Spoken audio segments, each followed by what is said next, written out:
Hello and welcome. My name's Campbell. This is Autodidactic channel. Hope you're having a fantastic day. And of course, autodidactic means to be self-educated. And we need to be self-educated because if we're not, the only choice we have left is to believe what other people tell us. And so that's not what we're about here. At Autodidactic, we're about looking in, getting different points of view, and coming to our own conclusions about the world that we inhabit.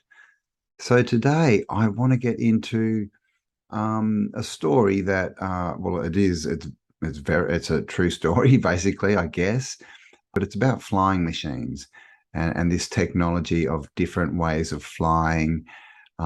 What was going on in the air. We have all these questions about, airships and vanilla skies and all the towers and all the stuff.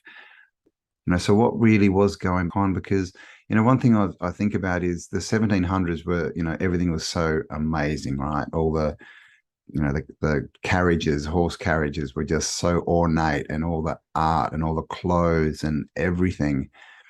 And then in the 1800s, it all just goes very, cut back, basic, black and white kind of stuff.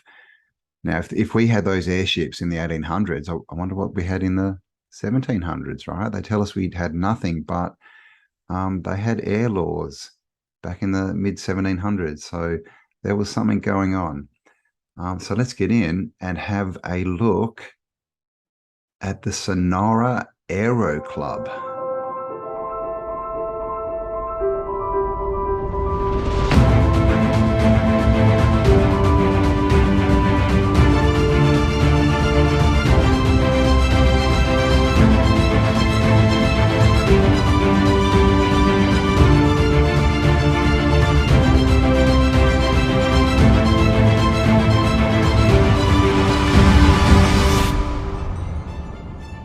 All right, so here we are.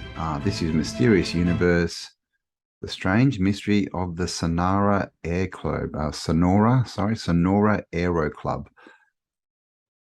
And it says, in 1850, at the height of the gold rush era in the United States, a slight, unassuming man by the name of Charles August Albert Del Schau immigrated from his birthplace in Brandenburg, Prussia, to Texas, where he worked as a humble butcher.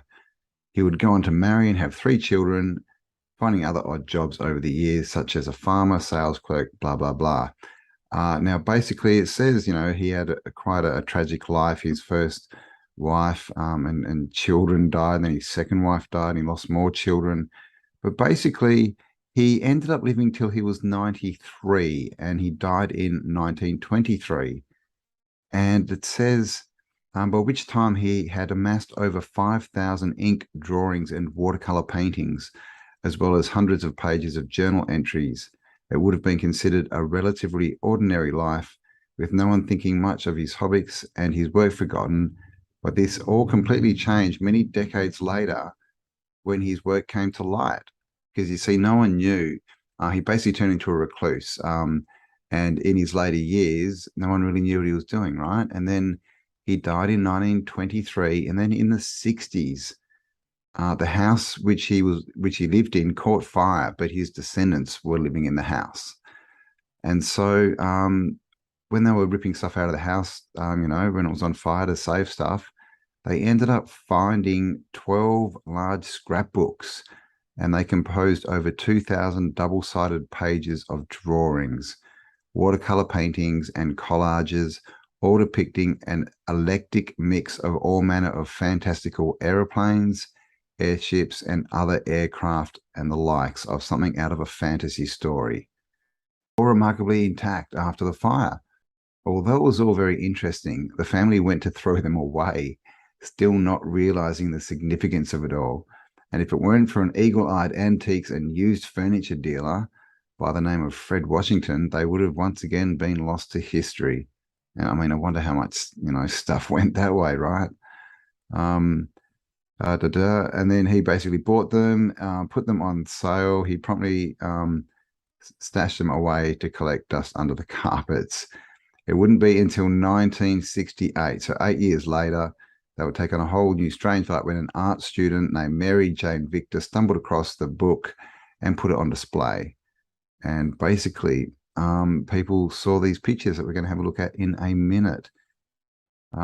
Just as amazing as the paintings and drawings themselves were the journals included within them, in which Dalshaw chronicles in great detail a secret society of flight enthusiasts he calls the Sonora Aero Club, of which he claimed to be a member.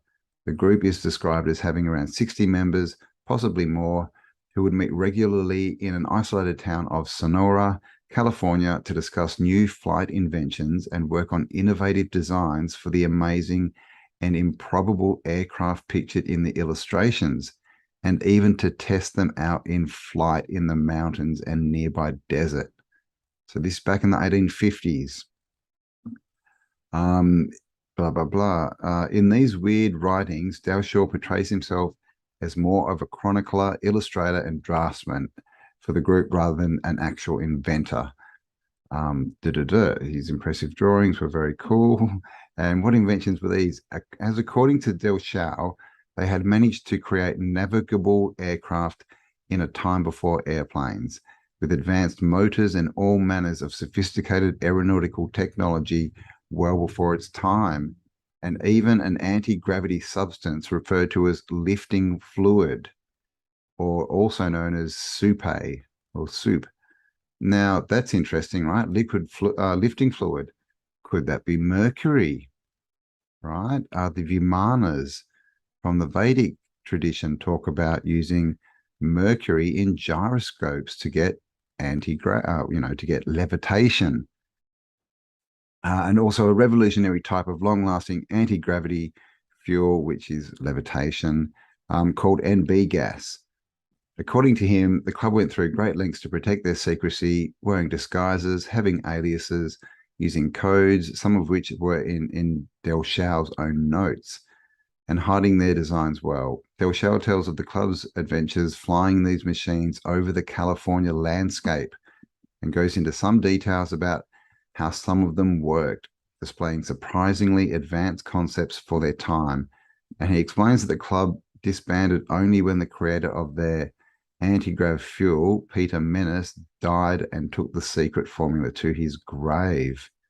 Oh, it is all rather bizarre, to say the least, leaving one to wonder if this is a true personal account of real events and people, or merely fictional musings and ramblings, which, they love that, don't they, right? Anything that's out of the ordinary, out of their ordinary script, it has to be just someone making stuff up and putting all this time and effort into something that they never, it's not like he put a book together to try and sell it, right? He was just doing this, just to amuse himself. It doesn't, these stories of all these books and that being fake, it doesn't make sense when you think about it. Too much time and effort for no reward. Critics point out that there is no evidence that Dalshaw ever lived in or ever had been to California, although this means little because there is not much evidence of his mysterious and obscure life at all to begin with.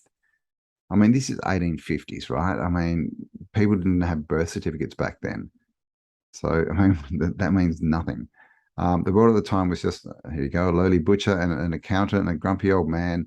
And so considering he was basically a nobody until a century later when the notebooks and sketches were accidentally found.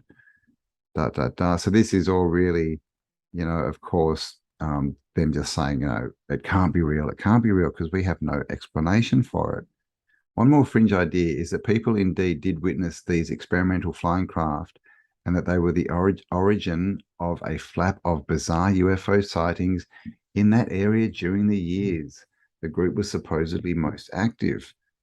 UFO researcher Pete Navarro has spent many years studying Dalshaw's notebooks, and for a time was even in possession of many of them, having purchased them for his research. He believes, as do many other ufologists out there, that the secretive activities of the Sonora Aero Club were responsible for a rash of sightings of unidentified objects in the region, just about when they were in their heyday, from between November 1896 to April 1897. So there you go. So there is there's evidence to support that this was real and nothing to support that it wasn't real. I mean, there might not be a lot of evidence, but it's very interesting stuff, isn't it? It says even here that they think there was a secret code in the notebooks. Navarro said that the notebooks refer to a secret society with the acronym NIMSA, although what this entails is unknown. And there's a bit more. So I'll leave the link to this whole article if you want to go through it. But I thought now we just have a quick look at some of the drawings. All right, and so in no particular order, this is just a couple of the pictures. This says air press motor. And of course, because they're sort of colorful and they've got watercolors on it, a lot of people say, oh, they're not, technical or they're not real pictures. But I mean, it's just because they've got a bit of color in them. But so we've got some pulleys. This is the flank, and this is the front rear. So I'm not sure how to read. Okay, so this looks like it's going like a side view, up, down, and this is a top view. See the wheels there, the wheels here. So this is some kind of press motor. I don't know how to use it. This is a bit more of a technical illustration. As you can see, it looks like we've got two balloons here, got propellers, and we've got some seats in the middle and steering mechanisms. Pretty interesting. So let's say 94, so 1894. Here's another one. This is figure 7, fall and rise and fall, Mayos deck. So I'm not and like it said, they were doing everything in code apparently, so that if someone found these, that they wouldn't understand what they were. Look at these, right? I've got some airships down here, some cigar-shaped airships. Tuesday, October 7, 1915, Texas. Not sure what that says. Houston, Texas. But as you can see, this looks like a ship, right? It's got its propellers here. That might be a balloon, I'm not sure. Like an airship. Inflatable, but interesting. Here's another one. Okay, so this one he's got he's got like newspaper cuttings, writing bumpers of bombing plane, stunt of a Texan. Oh, so maybe these are articles of when they were seen. Airmail is certain soon. Oh. So maybe they were looking to sort of corner the market with their flying machines, but they said the leader sort of died and took the secret to his grave. But how cool. Here's another one. Flying along. Like I said, they're meant to sort of look a bit, non-technical, I think. But they've got all these words and numbers around, which no doubt they know. There might be ciphers. But it's very interesting. I think we saw that one. Some are more technical, more machine-like.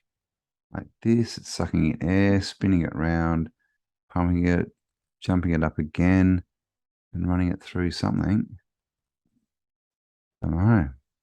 An Aerodora, and there is writing in here, but I can't read it. These are only, the pictures aren't big enough. It's all I could find. 7767. So we've got codes up here and stuff, equations, but written so that you can't easily decipher the cipher. 2857. Was he a time traveler? Who knows? Big balloon. Got the wheel on the bottom. Okay, it looks like that folds in and it floats somehow. But this is the thing, if they had anti-grav, whatever it was, liquid, they wouldn't need that many propellers and balloons and things, really. But it also said they had different technologies. But look at these things. I mean, this is cool stuff, man. I want to, much more interesting than an aeroplane, right? Did we see that one before? No, I think that's a side view. Some of them I've noticed are the same picture, but they're of different views. which would make sense if they're, sort of a schematic-y type picture.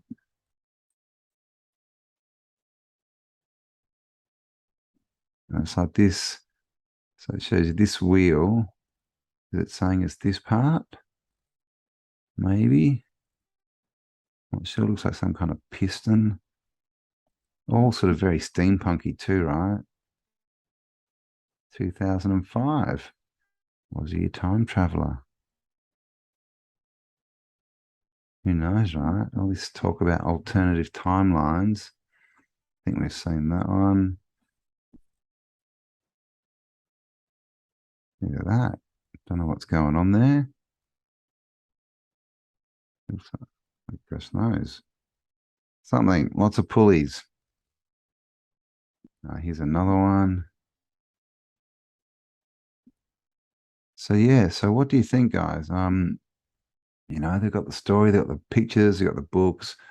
This guy's written down that they were testing these machines and they had, a few different types of technology to run them. They were testing them. We have people, reports of people sighting unidentified flying objects, which is what these would be.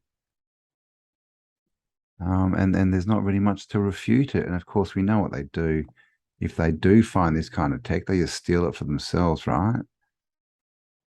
Which, is that what they did? Because, if they're sort of around 1850s and then their heyday was 18, they're sort of saying 1890s, it's pretty much the time that, we got all these big airships and dirigibles and aeroplanes. Is it all stolen tech maybe? We just don't know, right? Because it's pretty interesting that, tech comes out so quickly and it's suddenly everywhere. Is it because these guys had already spent 50 years working it all out? We just didn't know. So there you go, guys. That's the end of the pictures. So just a short one there today, just letting you know about the Sonora Aero Club. So we'll leave the link to the article below. Go check it out, have a look. And thank you for spending some time with me. I do appreciate it. Of course, thank you to everyone who supports this channel by sharing, liking, subscribing. Make sure you are subscribed if you are, just because people are getting unsubscribed. And of course, share this around, guys, if you like this information. Help me get it out there and step sideways of the algorithm. And remember, stay awesome. And I'll talk to you all on the next upload. Bye for now.